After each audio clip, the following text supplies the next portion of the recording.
ผมว่าชั้นที่สองนี้เป็นอย่างกับยังบ่มีอย่างอยู่ทางชั้นสองอะเนาะตอนนี้ก็มีแต่เพียงอยู่ชั้นรูมนี้เนาะเท่านั้นเนาะหลังนี้ก็ยังสร้างบ่แล้วเนาะยังตั้งเพียงเสาขึ้นซัมนี่อยู่เนาะสบายดีทุกคนตอนนี้เราอยู่กันที่คิวรถเมล์ตลาดเศร้าอยู่ที่นครหลวงเวียงจันทน์เนาะทุกคนเนาะคลิปวิดีโอนี้เราสิพาทุกคนมาชมบรรยากาศคิวรถเมล์ตลาดเศร้าว่าณปัจจุบันนี้เป็นแบบใดแล้วเนาะสร้างเสร็จไปซ้ำใดแล้วแล้วก็มีผู้โดยสารหลายเพียงใดเนาะในช่วงเทศกาลบุญนมัสการพระธาตุหลวงกันว่าบรรยากาศจะเป็นแบบใดผู้คนจะหลายหนาแน่นซ้ำใดเนาะเดี๋ยวไปรับชมไปพร้อมๆกันเลยเด้อทุกคนเด้ออันนี้จะเป็นบ่อน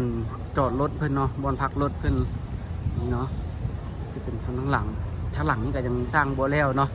ยังตั้งเพียงเสาขึ้นซัมนี่อยู่เนาะอันนี้คิวรถเมล์ที่ใหญ่ที่สุดในนครหลวงเวียงจันทน์เด้อทุกคนที่คิวรถเมล์ตลาดเศร้าข้ามระหว่างประเทศอีกได้เนาะมีหนองคายมีอุดรเนาะนี่ก็เป็นบรรยากาศในตลาดเศร้าในช่วงบ่ายเนาะช่วงพักเที่ยงพอดีเนาะประมาณนี้เลยคิวรถเมล์เนาะบุ้งว่าชั้นที่สองนี้เป็นอย่างกับยังบ่มีอย่างอยู่ทางชั้นสองอะเนาะตอนนี้ก็มีแต่เพียงอยู่ชั้นรูมนี้เนาะเท่านั้นเนาะ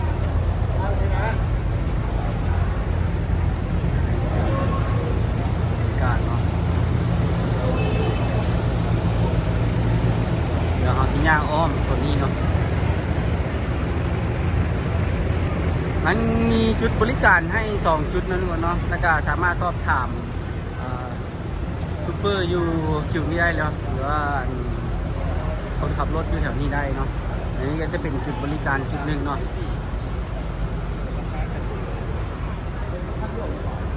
อันนี้เนาะจะเป็น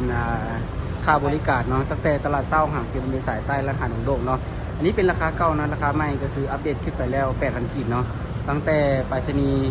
ดงโดกมาหาตลาดเศร้าเนาะตามจุดนี้เลยเนาะเขาสิลงจุดใดก็ได้เนาะในราคา 8,000 กีบเนาะที่เราขึ้นไป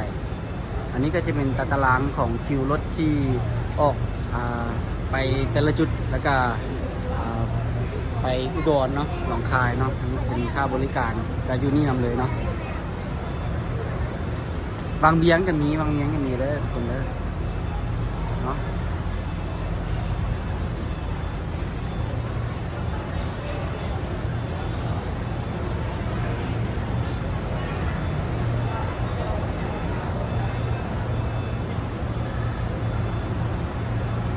เดี๋ยวเราจะไป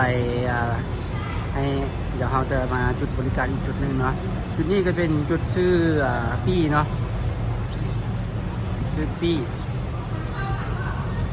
ไปอุดรไปหนองคายต้องได้มาซื้ออยู่นี่นะทุกคนเนาะทางจุดวันเมื่อกี้ที่เราไปนั่นซื้อบ่ได้เนาะอันนี้จะเพิ่นเขียนตามนี่เลยทุกคน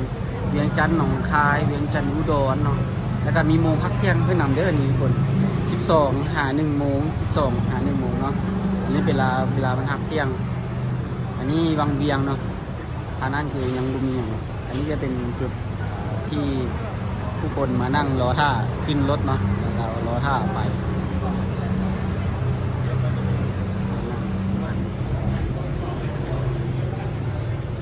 ทางเข้ามีอยู่3จุดนะทุกคนทางอยู่อันพักตลาดเศร้านี่มีอยู่สองทางเข้าเนาะแล้วก็ฝากอยู่จัดเซ็นเตอร์นี้ทางนึง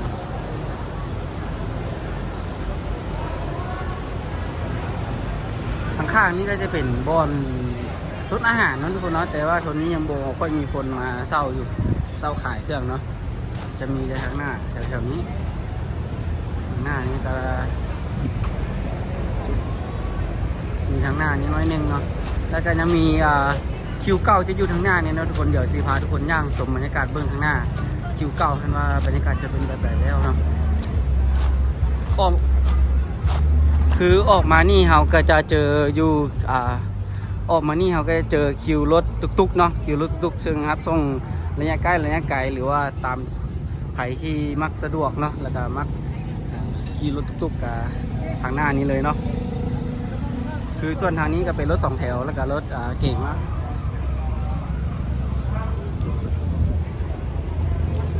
บรรยากาศอันนี้เป็นราคาเราเป็นราคาเริ่มต้นเนาะ0 กิโลหา2 กิโลนี่50 บาทกีบเนาะประมาณนี้เนาะส่วนราคา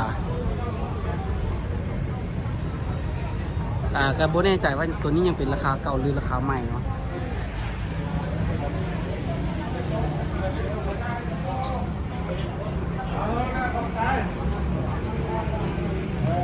การห้องน้ำมันคือทางในบ่มีเนาะต้องย่างมาทางหน้าพี่เนาะทางหน้าบนคิวเก่าพี่มีห้องน้ำวนไหนก็ได้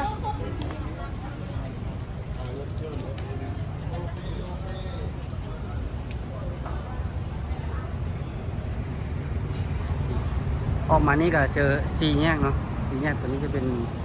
ตลาดเช้าแถวห้างขายเครื่องข้างนอกนี่ก็หลายเนาะมีห้างขายเครื่อง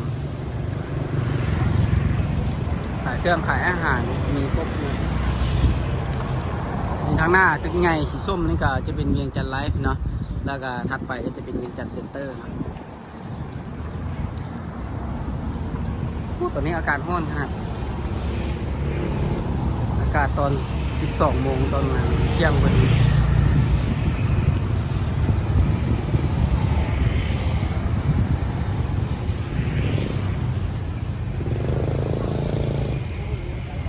อันนี้จะเป็นบรรยากาศคิวรถเมล์ตลาดเช้าเนาะช่วงเทศกาลบุญนมัสการพระธาตุหลวงบรรยากาศก็สิประมาณนี้เนาะบุเคยเข้ามานี่จะเที่ยวน้องหาเป็นครั้งแรกที่ได้เข้ามาแล้วก็ได้ถ่ายให้ทุกคนได้เบิ่งได้รับชมกันเลยนี่ตัวนี้เพื่อนก็จะมีขายผักขายมังไม้นำเลยนี่ในหน้าขายตรงนี้เลย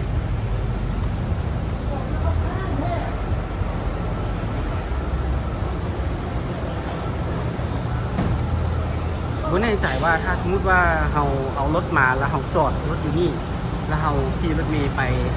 ข้ามไปหนองคายที่นะผมว่าค่าฝากเท่าไหร่หรือว่าจอดได้ฟรีกับผมแน่ใจรถจักรจะมีบอลจอดอยู่จอดอยู่คุณ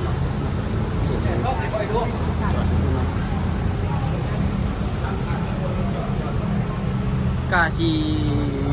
บริกว้างคือคิวรถสายใต้และก็คิวรถสายเหนือบกว้างสันนั่นเนาะแต่ว่าจะเป็นการขนส่งของคนภายในนครหลวงเวียงจันทร์และก็ข้ามไปฝั่งไทยเนาะ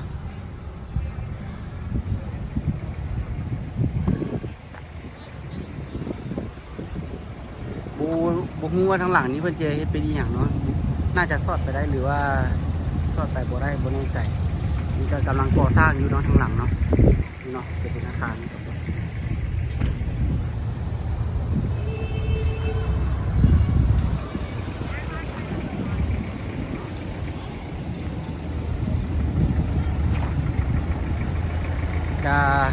นี่ก็จะเป็นการอัปเดตเนาะในวันที่ 14 พฤศจิกายนปี 2024กาซีประมาณนี้คิวรถเมล์ตลาดเช้าอยู่ที่นครหลวงจันทร์เนาะอย่าลืมกดไลค์กด Subscribe แล้วเป็นกำลังใจแล้วก็ติดตามคลิปวิดีโอต่อไปคลิปวิดีโอนี้เราก็สิขอจบคลิปกับเพียงแค่นี้อย่าลืมติดตามคลิปวิดีโอต่อไปได้ทุกคนเด้อบ๊ายบาย